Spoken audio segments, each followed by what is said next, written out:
Hello, പുതിയൊരു വീഡിയോയിലേക്ക് എല്ലാ കൂട്ടുകാർക്കും സ്വാഗതം. അപ്പോൾ ഇന്നത്തെ ടോപ്പിക് എന്താണെന്നറിയോ? നിങ്ങൾ തംബ്നെയിൽ കണ്ടതുപോലെ തന്നെ 189 190 വിസകളെ കുറിച്ചിട്ടുള്ള ഒരു കുഞ്ഞ് ഡീറ്റെയിലിംഗ് വീഡിയോ ആണ് കേട്ടോ. അപ്പോൾ ഒരുപാട് പേർക്ക് ഡൗട്ട് ഉണ്ടാവും. 186 എംപ്ലോയർ നോമിനേറ്റഡ് വിസ ആണ് എന്നുള്ളത് മനസ്സിലായിട്ടുണ്ടാവും. ഒരുപാട് പേർക്ക് ഇപ്പോൾ അത് ഗ്രാൻഡ് ആയിട്ടുണ്ട്. ഒരുപാട് പേര് ഓസ്ട്രേലിയയിലോട്ട് എത്തിയിട്ടുണ്ട്. അത് എംപ്ലോയിക്ക് എംപ്ലോയർ സ്പോൺസർ ചെയ്യുന്ന ഒരു വിസയാണ്. അപ്പോൾ അത് അല്ലാതെ നമുക്ക് 2 PR കാറ്റഗറി വിസയും കൂടെ ആണ് നമ്മൾ ഇവിടെ. നഴ്സസിനാണ് ഞാൻ കൂടുതലായിട്ട് ഫോക്കസ് ചെയ്യുന്നത്. അതിൽ ഒന്ന് 189 പിന്നെ ഒന്ന് 190.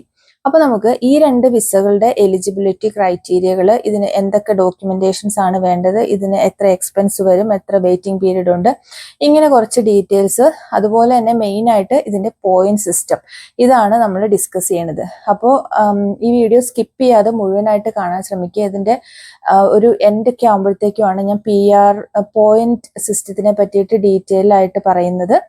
അപ്പോൾ നമുക്ക് സമയം കളയാണ്ട് തന്നെ നേരെ വീഡിയോയിലോട്ട് പോകാം. അതിനു മുമ്പായിട്ട് ഞാൻ ഒരു കാര്യം കൂടെ റിമൈൻഡ് ചെയ്യിപ്പിക്കട്ടെ. നിങ്ങൾ ദയവായിട്ട് എൻ്റെ ചാനൽ സബ്സ്ക്രൈബ് ചെയ്തിട്ട് കാണാനായിട്ട് ശ്രദ്ധിക്കണേ. കാരണം നിങ്ങൾ സബ്സ്ക്രൈബ് ചെയ്യുകയും ലൈക്ക് ചെയ്യുകയും കമൻറ്റ് ചെയ്യുകയൊക്കെ ചെയ്യുമ്പോൾ അത് എനിക്ക് ഒരു സന്തോഷം കൂടെയാണ്. അപ്പോൾ അതുകൊണ്ട് തന്നെ സബ്സ്ക്രൈബ് ചെയ്യാതെ കാണുന്നവർ ദയവായിട്ട് ഒന്ന് സബ്സ്ക്രൈബ് ചെയ്ത് വീഡിയോ ലൈക്കൊക്കെ ചെയ്തിട്ട് മുഴുവനായിട്ട് കാണാനായിട്ട് ശ്രമിക്കണം കേട്ടോ. ആദ്യം തന്നെ നമുക്ക് 189 എന്താണെന്നുള്ളത് നോക്കാം അല്ലേ. അപ്പോൾ അത് ഇൻഡിപെൻഡന്റ് വിസയാണ്. ഇൻഡിപെൻഡന്റ് സ്കിൽഡ് മൈഗ്രേഷൻ വിസ എന്നാണ് സബ് ക്ലാസ് 189 വിസ അറിയപ്പെടുന്നത്. അപ്പോൾ 189ഉം 190യും തമ്മിൽ വളരെ വലിയ വ്യത്യാസങ്ങളൊന്നുമില്ല. രണ്ടും PR വിസയാണ്. പക്ഷെ ചെറിയ കുറച്ച് വ്യത്യാസങ്ങൾ മാത്രമാണ് ഉള്ളൂ. അത് നമുക്ക് പുറകെ ഡിസ്കസ് ചെയ്യുന്നതായിരിക്കും. അപ്പോൾ ഈ 189 എന്ന് പറയുന്നത് പെർമനന്റ് റെസിഡൻസി ആണ്. നമുക്ക് ഓസ്ട്രേലിയയിൽ വൺസ് നമുക്ക് 189 വിസ ഗ്രാൻഡ് ആയിട്ടുണ്ടെങ്കിൽ പെർമനന്റ് ആയിട്ട് ജീവിക്കാനായിട്ടും വർക്ക് ചെയ്യാനായിട്ടും യാതൊരു തടസ്സങ്ങളും ഉണ്ടാവില്ല. അതേപോലെ തന്നെ നിങ്ങൾക്ക് ഇതിന് നോമിനേഷന്റെയോ അല്ലെങ്കിൽ സ്പോൺസർഷിപ്പിന്റെയോ ഒന്നും യാതൊരു ആവശ്യവും ഇല്ല. അപ്പോൾ ഇതാണ് 189 PR വിസയുടെ ആ ഒരു പ്രത്യേകത എന്ന് പറയുന്നത്. അപ്പോൾ 190 വിസ നോക്കുകയാണെന്നുണ്ടെങ്കിൽ 190 വിസയ്ക്ക് നമുക്ക് ഒന്നെങ്കിൽ ഒരു സ്റ്റേറ്റ് ഗവൺമെന്റിന്റെ അല്ലെങ്കിൽ ഒരു ടെറിട്ടറി ഗവൺമെന്റിന്റെ നോമിനേഷൻ ആവശ്യമായിട്ടുണ്ട്. അതായത് അവർ നമ്മളെ സ്പോൺസർ ചെയ്യണം നമുക്ക് 190 വിസ ഗ്രാൻഡ് ആവണം എന്നുണ്ടെങ്കിൽ. ബാക്കിയെല്ലാം നമുക്ക് സെയിം ആയിട്ടാണ് വരുന്നത്. അതായത് നമ്മളുടെ അതും സ്കിൽഡ് മൈഗ്രൻസിനെ ഉദ്ദേശിച്ചിട്ടുള്ളതാണ്. പെർമനന്റ് റെസിഡൻസി വിസയാണ്. അപ്പോൾ രണ്ടാമത്തെ കാര്യം എന്ന് പറയുന്നത് നമ്മളുടെ ഡിപ്പെൻഡന്റ് ആയിട്ടുള്ള, അതായത് എലിജിബിൾ ആയിട്ടുള്ള നമ്മളുടെ ഫാമിലി മെമ്പേഴ്സിനെ നമുക്ക് പെർമനന്റ് റെസിഡൻസിക്ക് സ്പോൺസർ ചെയ്യാനായിട്ട് പറ്റും. അതായത് ഇപ്പൊ ഞാനാണ് മെയിൻ അപ്ലിക്കന്റ് എന്നുണ്ടെങ്കിൽ എനിക്ക് എൻ്റെ ഹസ്ബൻഡിനെ കുട്ടികളെയൊക്കെ ഇവിടുത്തെ പെർമനന്റ് റെസിഡന്റ് ആക്കി ഇങ്ങോട്ടേക്ക് കൊണ്ടുവരാനായിട്ട് സാധിക്കും.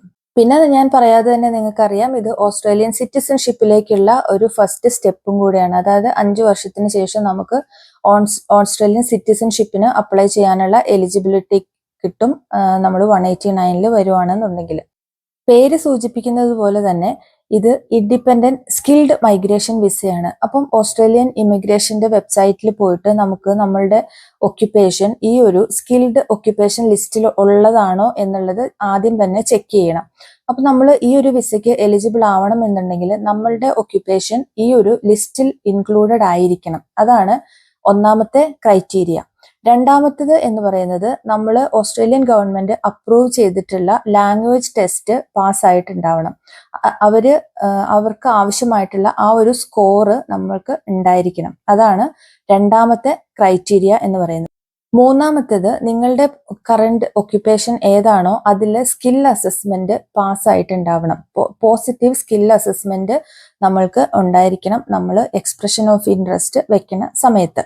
ഇമ്പോർട്ടൻ്റ് ആയിട്ടുള്ള മറ്റൊരു കാര്യമാണ്, നമ്മൾ ഈ ഒരു ആപ്ലിക്കേഷൻ ചെയ്യുന്ന സമയത്ത് നമ്മളുടെ ഏജ് 45 വയസ്സിൽ താഴെ ആയിരിക്കണം എന്നുള്ളത്. അത് ഏതൊരു PR വിസയ്ക്കും സെയിം ആണ്. 45 വയസ്സ് കഴിഞ്ഞിട്ടുണ്ടെങ്കിൽ ഓസ്ട്രേലിയൻ PRന് നമ്മൾ എലിജിബിൾ ആയിരിക്കത്തില്ല. അപ്പം ഏജ് ഷുഡ് ബി അണ്ടർ 45. രണ്ടാമത്തെ കാര്യം പോയിന്റ്സ് കാൽക്കുലേറ്റ് ചെയ്യുക എന്നുള്ളതാണ്. അതായത് മിനിമം 65 പോയിന്റ് ആണ് 189 190 വിസയ്ക്കും ഓസ്ട്രേലിയൻ ഗവൺമെന്റ് നിഷ്കർഷിക്കുന്ന ആ ഒരു പോയിന്റ് എന്ന് പറയുന്നത്. അപ്പം നമ്മളുടെ ആ ഒരു പോയിന്റ് കാൽക്കുലേഷനിലേക്ക് ഞാൻ ലാസ്റ്റ് വരുന്നതായിരിക്കും. അപ്പോൾ നമുക്ക് മിനിമം 65 ഓർ ഹയർ പോയിന്റ്സ് വേണം. ഇപ്പോൾ ഇത് കുറച്ച് കോമ്പറ്റേറ്റീവ് ആയിട്ടുണ്ട്. അപ്പോൾ അതുകൊണ്ട് മിനിമം 65 എന്നുള്ളത് എത്രത്തോളം നമ്മളുടെ PR പോസിബിലിറ്റിക്ക് പോസിറ്റീവായിട്ട് വരും എന്നുള്ളത് ഡൗട്ട്ഫുൾ ആണ്. അപ്പോൾ അതുകൊണ്ട് തന്നെ കൂടുതൽ പോയിന്റ് കിട്ടാനായിട്ടുള്ള മാർഗങ്ങൾ നമ്മൾ നോക്കേണ്ടതായിട്ടുണ്ട്. അപ്പോൾ അതിലോട്ട് നമുക്ക് പോയിന്റിനെ പറ്റിയിട്ട് ഡിസ്കസ് ചെയ്യുന്ന സമയത്ത് അതിനെപ്പറ്റി കൂടുതലായിട്ട് പറയാം. അപ്പോൾ നമുക്ക് പോയിന്റ് ചെക്ക് ചെയ്യുക എന്നുള്ളതാണ് 4ാമതായിട്ട് നമ്മൾ ചെയ്യേണ്ട കാര്യം. അപ്പോൾ ഇത്രയും കാര്യങ്ങൾ നമ്മളുടെ ഭാഗത്ത് നിന്ന് ക്ലിയർ ആയിട്ടുണ്ട് എന്നുണ്ടെങ്കിൽ നമുക്ക് എക്സ്പ്രഷൻ ഓഫ് ഇൻട്രസ്റ്റ് അപ്ലൈ ചെയ്യാം. ഈ എക്സ്പ്രഷൻ ഓഫ് ഇൻട്രസ്റ്റ് ഗവൺമെന്റ് വെബ്സൈറ്റിൽ നമ്മൾ ലോഡ് ചെയ്യുന്ന സമയത്ത് നമുക്കതിന് യാതൊരു ഫീസും ആവുന്നതല്ല. പിന്നെ നമുക്ക് വെയിറ്റ് ചെയ്യാം. നമ്മളുടെ ആപ്ലിക്കേഷൻ അവര് ഇൻവൈറ്റ് ചെയ്യുന്നത് വരെയായിട്ടും നമ്മൾ വെയിറ്റ് ചെയ്യേണ്ടതായിട്ട് വരും. അപ്പോൾ അതിന്റെ ഒരു വെയിറ്റിംഗ് പീരീഡ് എന്ന് പറയുന്നത് നമുക്കിപ്പോൾ പ്രെഡിക്റ്റ് ചെയ്യാൻ പറ്റുന്ന ഒരു കാലാവധി അല്ല. പക്ഷേ ഈ ഒരു ഇൻവിറ്റേഷൻ റൗണ്ടുകൾ എല്ലാ മാസവും 2 പ്രാവശ്യം വെച്ച് വരുമെന്നാണ് ഒരു ലാസ്റ്റ് ഇയർ അപ്ഡേറ്റിൽ കാണാനായിട്ട് കഴിഞ്ഞിട്ടുള്ളത്. പക്ഷെ അത് മാറിക്കൊണ്ടും ഇരിക്കും. ചില സമയത്ത് അത് പെട്ടെന്നുണ്ടാവും, ചില സമയത്ത് കൂടുതൽ വെയിറ്റിംഗ് ആയിട്ട് ഉണ്ടാവും. അപ്പൊ നമ്മൾക്ക് വൺസ് നമ്മളുടെ ഇൻവിറ്റേഷൻ വന്നിട്ടുണ്ട് എന്നുണ്ടെങ്കിൽ ആ സ്റ്റേജിലാണ് നമ്മൾ 189 PR ആപ്ലിക്കേഷൻ ലോഡ് ചെയ്യാനായിട്ട് പോകേണ്ടത്. അപ്പോൾ അതുവരേക്കും നമ്മൾ വെയിറ്റ് ചെയ്യേണ്ടതായിട്ടുണ്ട്. പിന്നെ ഇതിലും നമുക്ക് 186 വേണ്ടതുപോലെ തന്നെ ഡിപ്പെൻഡന്റ് ഇംഗ്ലീഷ് പ്രൊഫിഷ്യൻസി അത്യാവശ്യമാണ്. അപ്പം ഡിപ്പെൻഡന്റ് ഇംഗ്ലീഷ് ലാംഗ്വേജ് ടെസ്റ്റ് എഴുതേണ്ടതായിട്ടുണ്ട്. അതിന് മിനിമം സ്കോർ അവർക്ക് കിട്ടേണ്ടതായിട്ടുണ്ട്. അതല്ല എന്നുണ്ടെങ്കിൽ സെക്കൻഡ് ഇൻസ്റ്റാൾമെന്റ് ആയിട്ടുള്ള ആ ഒരു എമൗണ്ട്, അതായത് $4,890 ആ ഒരു എമൗണ്ട് സെക്കൻഡ് ഇൻസ്റ്റാൾമെന്റ് ആയിട്ട് അടയ്ക്കാനായിട്ടും പറ്റും. പക്ഷെ പോയിന്റ് സിസ്റ്റത്തിലേക്ക് വരുമ്പോൾ, പോയിന്റിന്റെ എക്സ്പ്ലനേഷനിലോട്ട് വരുമ്പം ഞാൻ ഇതിനെ പറ്റിയിട്ട് കൂടുതലായിട്ട് പറയുന്നതായിരിക്കും കേട്ടോ. അപ്പോൾ നിങ്ങൾക്ക് 189 PR വിസ എന്താണെന്നും അതിനുള്ള എലിജിബിലിറ്റീസ് എന്താണെന്നുള്ളത് മനസ്സിലായി. ഇനിയിപ്പോൾ ഇതിന് നമുക്ക് എന്തൊക്കെ ഡോക്യുമെന്റ്സ് ആണ് നമ്മൾ പ്രിപ്പയർ ചെയ്ത് വെക്കേണ്ടതെന്നുള്ളത് നോക്കാം. ഒന്നാമതായിട്ട് നമ്മളുടെ ക്വാളിഫിക്കേഷനും നമ്മളുടെ എക്സ്പീരിയൻസും തെളിയിക്കാനുള്ള എല്ലാ ഡോക്യുമെന്റ്സും അവിടെ ആവശ്യമായിട്ടുണ്ട്. ഐഡന്റിറ്റി ഡോക്യുമെന്റ്സ് ഓഫ് കോഴ്സ് എല്ലാ പേപ്പർ വർക്ക്സിനും അത് അത്യാവശ്യമാണ്. അതേപോലെ തന്നെ നമ്മുടെ ലാംഗ്വേജ് റിക്വയർമെന്റ് നമ്മൾ കംപ്ലീറ്റ് ചെയ്തിട്ടുണ്ടാവണം. Skill assessment, positive skill assessment നമ്മുടെ കയ്യിൽ ഉണ്ടായിരിക്കണം. അത് കൂടാതെ അത്യാവശ്യമായിട്ട് വരുന്നതാണ് നമ്മുടെ പോലീസ് ക്ലിയറൻസ് സർട്ടിഫിക്കറ്റ്സ്. അതായത് നമ്മൾ last 10 years 12 months and above ഏതൊക്കെ രാജ്യത്ത് താമസിച്ചിട്ടുണ്ടോ ആ രാജ്യത്തു നിന്നെല്ലാമുള്ള പോലീസ് ക്ലിയറൻസ് സർട്ടിഫിക്കറ്റ് നമ്മൾ റെഡി ആയിട്ട് വെക്കേണ്ടതായിട്ടുണ്ട്. പിന്നെ വേണ്ടത്, നമ്മൾ അപ്ലൈ ചെയ്ത് കഴിയുമ്പോൾ നമ്മൾക്ക് മെഡിക്കലിന്റെ ഇൻവിറ്റേഷൻ വരും. അപ്പോൾ നമ്മൾ പോയിട്ട് നമ്മളുടെ ഓസ്ട്രേലിയൻ മെഡിക്കൽ ക്ലിയർ ചെയ്യേണ്ടതായിട്ട് ഉണ്ട്. അപ്പോൾ ഇത്രയും ഡോക്യുമെന്റ്സ് ആണ് നമുക്ക് ഈ ഒരു PR ആപ്ലിക്കേഷന് വേണ്ടിയിട്ട് വരുന്നത്. അത് എനിക്ക് തോന്നുന്നു എല്ലാത്തിനും തന്നെ സെയിം ആണ്. ഈവൻ ഫോർ 190, 189 അതുപോലെ തന്നെ 186 ഡോക്യുമെന്റ്സ് എല്ലാം തന്നെ സെയിം ആണ്. ഈ ഒരു പോയിന്റ്സ് മാത്രമാണ് 186 ആവശ്യമില്ലാതെ വരുന്നത്. ഇനി നമുക്ക് 189 ഗ്രാന്റ് ആയി കഴിഞ്ഞാൽ എന്തൊക്കെ ബെനിഫിറ്റ്സ് ആണ് നമുക്ക് കിട്ടുന്നത് നോക്കാം. ഒരു പെർമനന്റ് റെസിഡൻസിന് ഓസ്ട്രേലിയയിൽ കിട്ടുന്ന എല്ലാ ബെനിഫിറ്റ്സിനും നമ്മൾ അർഹരായിരിക്കും. ഒരുപക്ഷെ കുറച്ച് കാലതാമസം എടുത്തേക്കാം ചില ആനുകൂല്യങ്ങൾ കിട്ടാനായിട്ട്. പക്ഷെ നിങ്ങൾ അൾട്ടിമേറ്റ്ലി നിങ്ങൾ എല്ലാ ആനുകൂല്യങ്ങളും എല്ലാ ബെനിഫിറ്റ്സിനും നിങ്ങൾ യോഗ്യരായിരിക്കും. വൺസ് നമ്മൾ ഓസ്ട്രേലിയയിൽ എൻട്രി ചെയ്ത് കഴിഞ്ഞിട്ടുണ്ടെങ്കിൽ 5 വർഷം നമ്മൾക്ക് മൾട്ടിപ്പിൾ റീ എൻട്രി ഉണ്ടായിരിക്കുന്നതാണ്. ഈ 5 വർഷം കഴിഞ്ഞിട്ട് ഒന്നുകിൽ നമ്മൾ സിറ്റിസൺഷിപ്പിന് അപ്ലൈ ചെയ്യണം, അതല്ല എന്നുണ്ടെങ്കിൽ റെസിഡന്റ് റിട്ടേൺ വിസ അപ്ലൈ ചെയ്യേണ്ടതായിട്ടുണ്ട്. അപ്പം ഈ RVV എന്നാണ് റെസിഡന്റ് റിട്ടേൺ വിസ എന്നതുകൊണ്ട് ഉദ്ദേശിക്കുന്നത്. അത് നമ്മൾ അടുത്ത 5 വർഷത്തേക്ക് RVV നമ്മൾ അപ്ലൈ ചെയ്ത് നമ്മളുടെ കയ്യിൽ ഉണ്ടായിരിക്കണം. അപ്പോൾ 5 വർഷത്തേക്ക് മൾട്ടിപ്പിൾ എൻട്രി ഉണ്ടാവും. അതിനുശേഷം ഒന്നുകിൽ സിറ്റിസൺഷിപ്പ് അല്ലെങ്കിൽ RVV. നമ്മൾ സ്കിൽഡ് ഓക്യുപ്പന്റ് ലിസ്റ്റിൽ ഉള്ള ഒരു ജോലി ചെയ്യാനായിട്ടാണ് ഓസ്ട്രേലിയയിലേക്ക് നമ്മൾ PR എടുത്ത് വരുന്നത്. പക്ഷെ ആ ജോലി തന്നെ ചെയ്തോണമെന്ന് യാതൊരു നിർബന്ധവുമില്ല. ജോലി ചെയ്യണമെന്ന് നിർബന്ധമില്ല. നിങ്ങൾക്ക് എന്ത് ജോലി വേണമെങ്കിലും ചെയ്യാം. അതേപോലെ തന്നെ നമ്മളുടെ ഡിപ്പെൻഡന്റ് ആയിട്ട് വരുന്നവർക്ക് എത്ര ജോലി വേണമെങ്കിലും ഏത് തരം ജോലി വേണമെങ്കിലും ചെയ്യാം. അവർക്ക് പഠിക്കണമെങ്കിൽ പഠിക്കാം. അത് ഇവിടെ യാതൊരു റെസ്ട്രിക്ഷൻസും 189 വരുന്നവർക്ക് ഉണ്ടാവില്ല. അതുപോലെ നമുക്ക് ഓസ്ട്രേലിയയിൽ എവിടെ വേണമെങ്കിലും താമസിച്ച് ജോലി ചെയ്യുകയോ പഠിക്കുകയോ ചുമ്മാ വീട്ടിലിരിക്കുകയോ എന്ത് വേണമെങ്കിലും ചെയ്യാനായിട്ട് പറ്റും. അതാണ് 189 വിസയുടെ ഒരു പോസിറ്റീവ് തിങ്. നമുക്ക് വൺസ് 189 ഗ്രാന്റ് ആയി കഴിഞ്ഞിട്ടുണ്ടെങ്കിൽ എപ്പോൾ എൻട്രി ചെയ്യണം എന്നുള്ളതായിരിക്കും അടുത്തൊരു ക്വസ്റ്റ്യൻ. അപ്പോൾ അതിനകത്ത് ഒരു date enter before this date എന്ന് പറഞ്ഞിട്ട് ഒരു ഡേറ്റ് മെൻഷൻ ചെയ്തിട്ടുണ്ടാവും. അപ്പോൾ ആ ഒരു ഡേറ്റിന് മുമ്പ് നമ്മൾ മസ്റ്റായിട്ടും ഓസ്ട്രേലിയയിൽ എൻറ്റർ ചെയ്തിട്ടുണ്ടാവണം എന്ന് വിചാരിച്ചിട്ട് നമ്മൾ പിന്നെ കണ്ടിന്യൂസ്ലി ഇവിടെ നിൽക്കണം എന്നുള്ളത് ഒന്നുമില്ല. നമുക്ക് വന്നിട്ട് ജസ്റ്റ് വന്ന് ഒരു വിസിറ്റ് നടത്തിയിട്ട് തിരിച്ചു പോകാനായിട്ട് പറ്റും. പക്ഷെ നമ്മളുടെ PR ആക്ടിവേറ്റ് ആക്കാനായിട്ട് നമ്മൾ ജസ്റ്റ് ഓസ്ട്രേലിയയിൽ എൻറ്റർ ആവേണ്ടതായിട്ടുണ്ട് ആ ഒരു ഡേറ്റ് മെൻഷൻ ചെയ്തിരിക്കുന്നതിന്റെ ഉള്ളിൽ.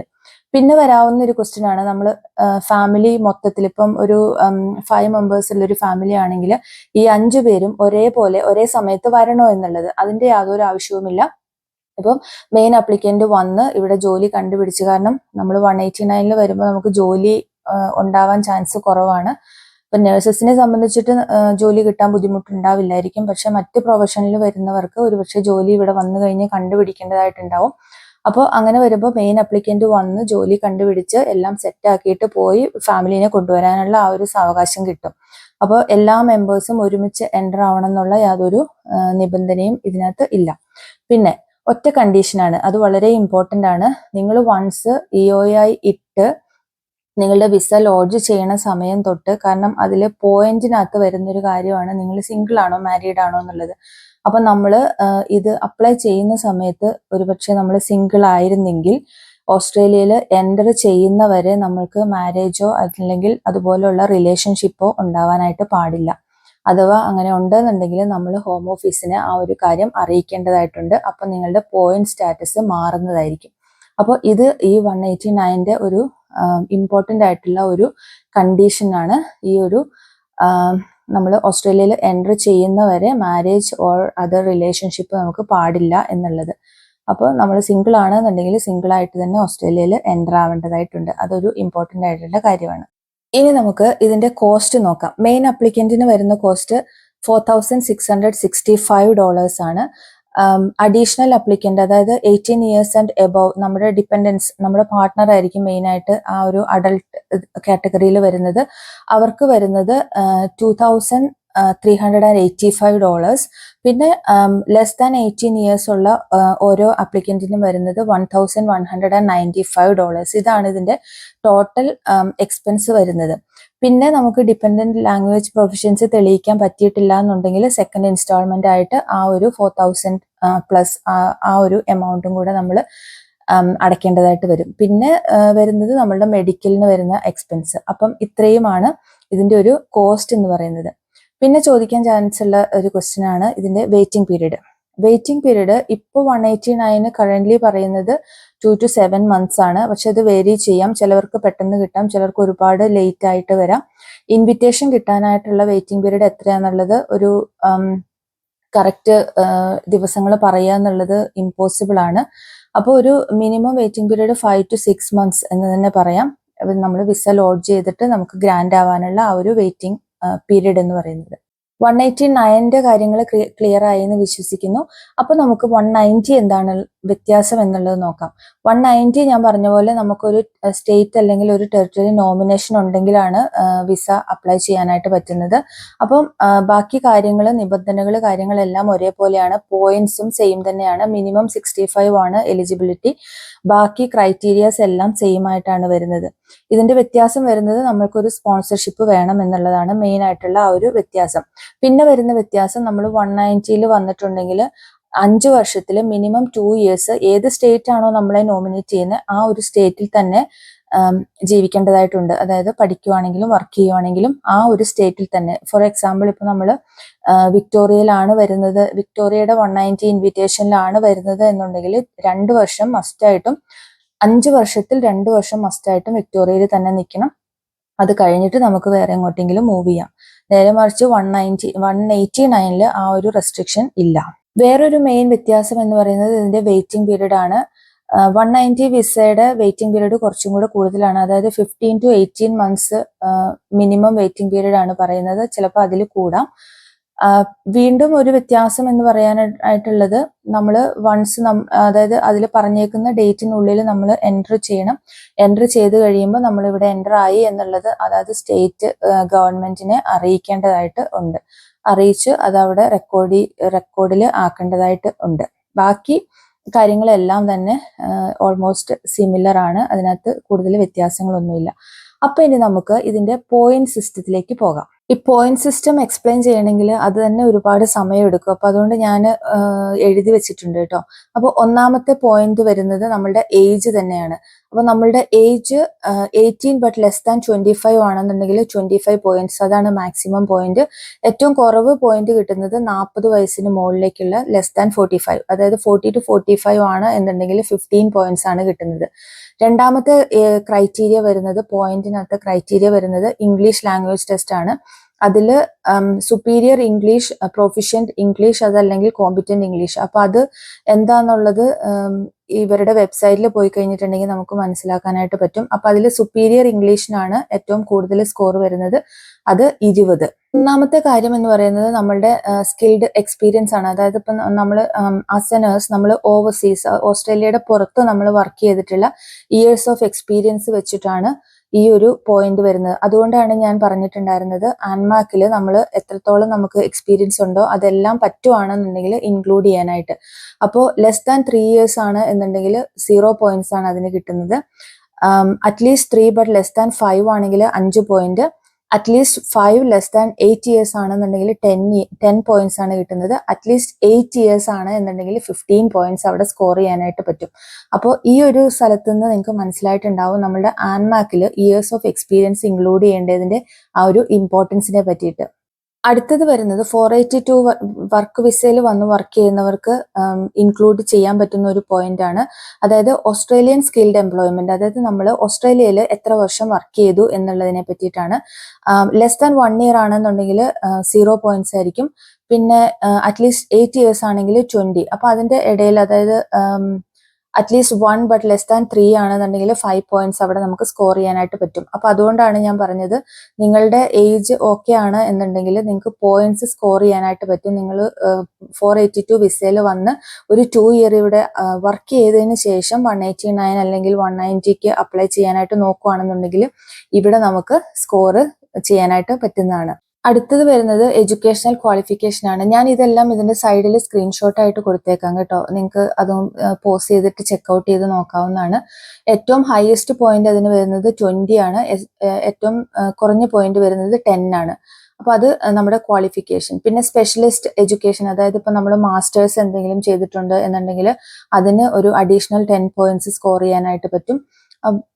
അപ്പം ഇതൊക്കെയാണ്. പിന്നെ ഓസ്ട്രേലിയൻ സ്റ്റഡി റിക്വയർമെന്റ്, നമ്മൾ ഓസ്ട്രേലിയയിൽ എന്തെങ്കിലും കോഴ്സ് കാര്യങ്ങൾ നേരത്തെ ചെയ്തിട്ടുണ്ട് എന്നുണ്ടെങ്കിൽ അത് ഒരു 5 പോയിന്റ്സ് അവിടെ നമുക്ക് സ്കോർ ചെയ്യാൻ പറ്റും.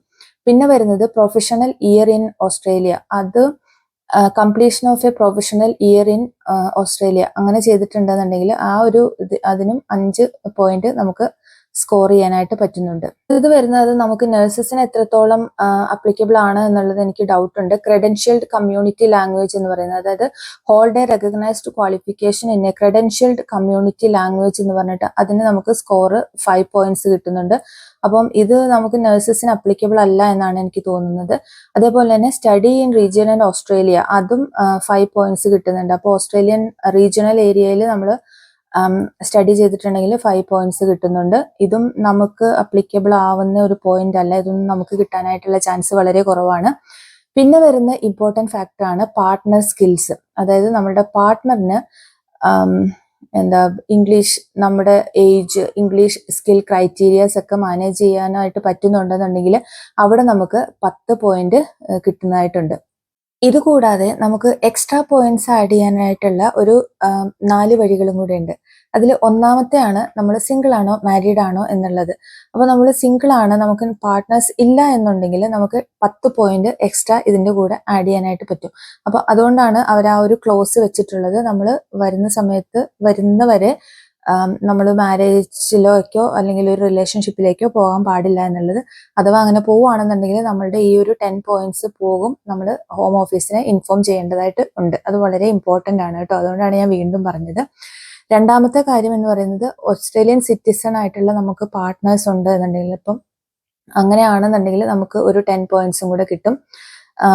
മൂന്നാമത്തെ കാര്യമാണ് പാർട്ട്ണർ വിത്ത് പോസിറ്റീവ് സ്കിൽ അസസ്മെന്റ്. അതായത് ഇപ്പോൾ നമ്മൾ രണ്ടുപേരും നഴ്സസ് ആണ് എന്നുണ്ടെങ്കിൽ രണ്ടുപേർക്കും എല്ലാ ഡോക്യുമെന്റ്സും ഉണ്ട് എന്നുണ്ടെങ്കിൽ നമുക്ക് വീണ്ടും എക്സ്ട്രാ 10 പോയിന്റ്സും കൂടെ കിട്ടുന്നതായിരിക്കും.